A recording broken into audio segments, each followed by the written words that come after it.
All right, in this video, we're going to break down the goblet squat. Now, the goblet squat is fundamental for learning your squat pattern. It's something that you can train really kind of not endlessly, but it's always good to start with it because it's a great teaching tool for getting the squat down before you progress into heavier loading mechanisms like doing a 2 kettlebell front squat, things like that. You can really load it pretty heavy, and you're going to find that you get a ton of upper back and core work out of it, more so necessarily than the legs. For the legs, you're going to obviously, and we'll talk about this more in the programming section, but for the legs, you got to go higher reps to really blast your legs with the goblet squat. But again, if you can't do a good goblet squat, you're really going to struggle with all the other squat patterns. So in that sense, it is fundamental. Basics are you're going to hold that bell right in front of your chest. You can do it with a kettlebell. You can use dumbbells if you happen to be traveling, go to the hotel gym. Again, understanding that concept of holding the weight right in front of your chest, keeping those elbows in, so they're going to be inside of our knees. Our stance is going to be our basic squat stance, right? So feet are just outside the hips, kind of in step lined up with your shoulder. Toes turned out just so slightly, 15 to 30 degrees. Or if you suck at geometry, think about lining up your big toe with the outside of your ankle or the outside of your heel. Kind of draw that line straight back there. That'll give you a good outward rotation just to let your hips open up some. When we sit down, we want to think about sitting straight down, staying as vertical as we can. Right? We're moving our knees and our hips out of the way to create space to sit straight down. We don't want to be sitting back or anything like that. We're just going to sit down as low as you can go, right? While keeping your back flat and your feet flat on the ground. Those are, the musts. You got to have your feet flat on the ground at all times and be able to keep your back flat, right? If your back is rounding or you're coming up on to the balls of your feet or your toes, that means that you're lacking some mobility. You need to go do some mobility work, right? Get your mobility done, get your warm-up done, and then the goblet squat is going to be super easy, helps open up the hips. Full range of motion is hips getting below the knees, right? So we want to think about holding a piece of paper between your calf and your hamstring. If the calf and the hamstring are touching, right, your hips are sitting down below your knees, fantastic. When it comes to where your knees go, we want our knees to track over our feet so that they're going forward over the feet. If they're a little bit on the outside of the feet, that's okay too. The knees can go in front of the toes. That's a natural place for them to go. There used to be a myth years ago that was bad for your knees somehow. And in reality, it was a flawed study that got blown out of proportion, turned into a whole big thing with like power lifters and whatnot of putting patellar tendon stress and all this stuff.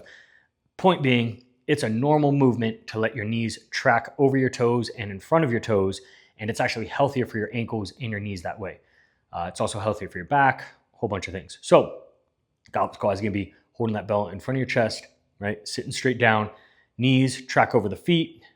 That's all it is. You watch an infant squat down to pick something up. That's a perfect squat, right? It's a natural movement pattern for the human being. So the way that we pick the bell up, 2 hands on the bell, give it a little hike, clean it up, right? Like so. Sitting nice and tall.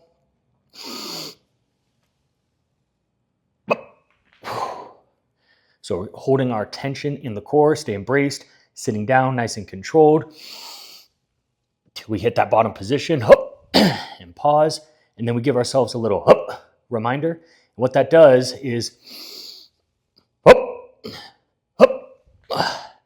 you'll notice on that last rep, right? The demo is, if I say, what that does is that drives our hips up, gives us a little bounce out of the bottom.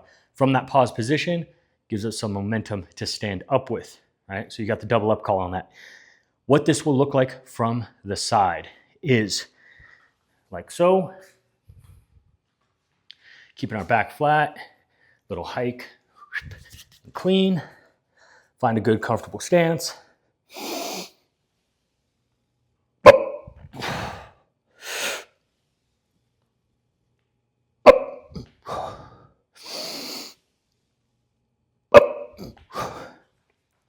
Like so. And that covers our goblet squat. Sick. All right.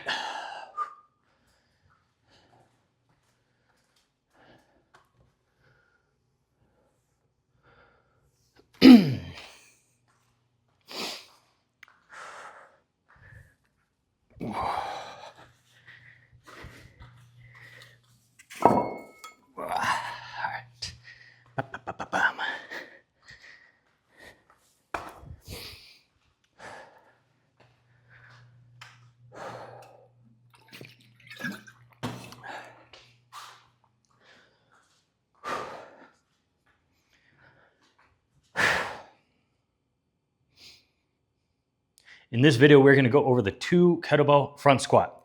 So the reason for the 2 kettlebell front squat is we can load that thing a whole lot heavier than we can our goblet squat. This is where we really get to train a lot more kettlebell squat strength and get a lot more resistance into the legs. It's also super demanding on your core.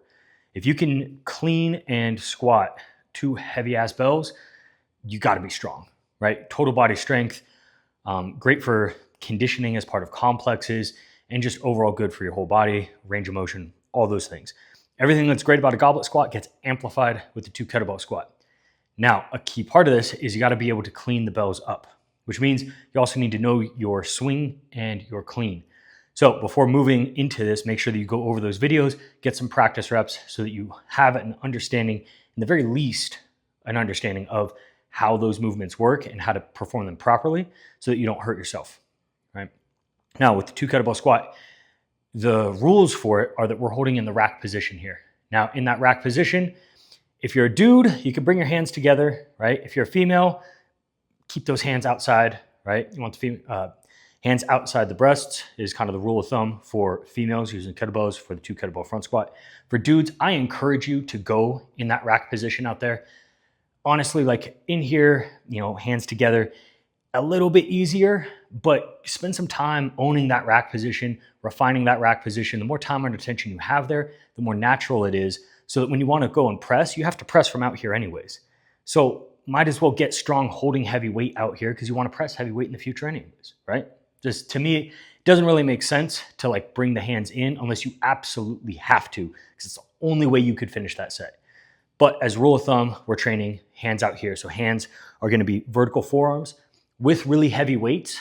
Understand that the forearm won't be perfectly vertical because of the stress on the elbow, and you have to bring the hand in just slightly to create that counterbalance. But the center of gravity is going to be right over the elbow. That's really what it comes down to. And you'll be able to feel when you go, up in weight and you start getting into, 32, 36 kilo bells where you're holding, 3/4 of your body weight in that rack position. You're not going to be able to stay perfectly vertical the entire time. You kind of have to bring those bells in just a little bit to keep that center of gravity balanced, whether you're pressing or you're squatting. Tangent aside, this is how we do our 2 kettlebell front squat. So we get set up like we would for a clean. Just same as a swing, a clean, both hands on the bell, cleaning them up so that we end up in that rack position. Bring our feet into a good, comfortable stance. Same rules apply, sitting down, hips below the knees. Up, pause at the bottom, up call to stand up. Up, up, like so. From the side, it'll look like this.